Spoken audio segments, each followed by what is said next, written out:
আল্লাহ যেদিন আপনার জন্য ভাগ্যে যতটুকু থুয়েছে, যে জায়গায় থুয়েছে, সেটা ঠিকই আপনার দুয়ারে আসবে। এই জন্যেই সবসময় নিজের যতটুকু আছে বা আল্লাহ তাআলা যতটুকু দেন ঠিক অতটুকু নিয়েই আপনারা সন্তুষ্ট থাকবেন।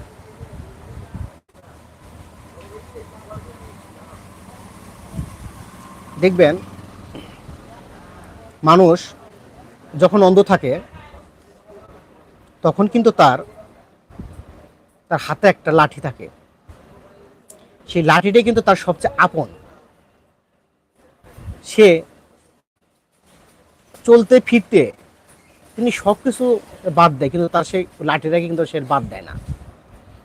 আবার যখন আল্লাহর রহমতে তার দৃষ্টিশক্তি ফিরে আসে তখন কিন্তু সবচেয়ে আগে তিনি ওই হাতের লাঠিটাকেই তিনি ফেলে দেন।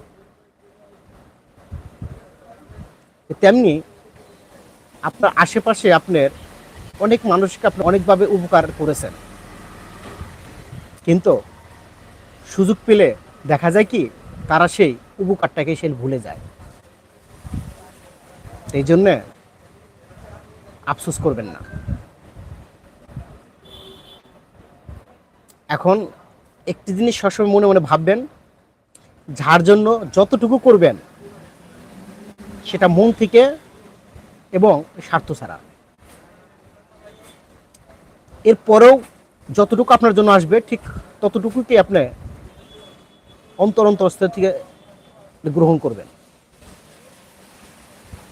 কারণ জোর করে পাওয়া জিনিসটা সেটা ক্ষণিকের জন্য আনন্দ দেয়, কিন্তু সেটা কখনো দীর্ঘস্থায়ী হয় না।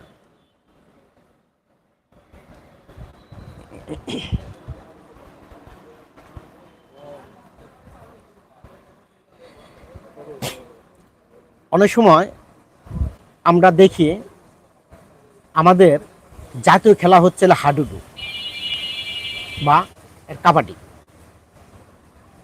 আস্তে আস্তে সেই খেলাগুলা উঠেই গেছে, এখন সেরকমের দেখা যায় না।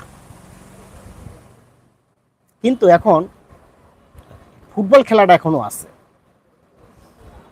তে আমরা দর্শকের ভূমিকায় যখন আমরা দাঁড়িয়ে থাকি, পাশে থেকে আমরা খুব চিল্লাপাল্লা করি, গোল দিচ্ছে না কেন, গোল হচ্ছে না কেন,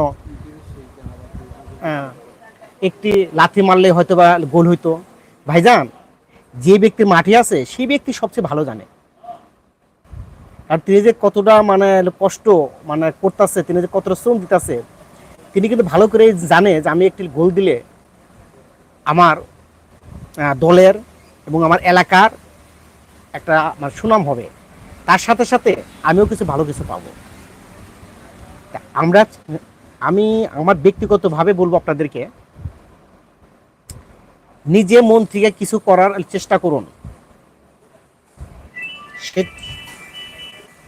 সেটার জন্য আপনার জন্য যতটুকু সুফল আসবে ততটুকু আপনার জন্য হবে, আপনার ভালো হবে। যাওয়ার বেলা আমি বলে যাই আপনাদেরকে, আপনার নিজের পায়ে আপনি দৌড়ান। যখন আপনি দৌড়াইতে দৌড়াইতে আপনি ক্লান্ত হয়ে পড়বেন তখন আপনি একটু জিরিয়ে নেন,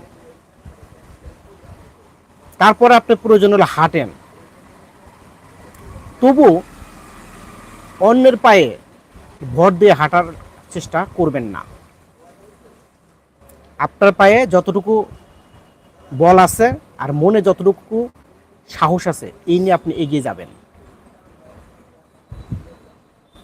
আশা করি আপনারা ভালো থাকবেন, সুন্দর থাকবেন। এই আশা ব্যক্ত রেখে আমি বিদায় নিচ্ছি। আপনাদের বিনোদন বন্ধু আমি রবিন শিকদার।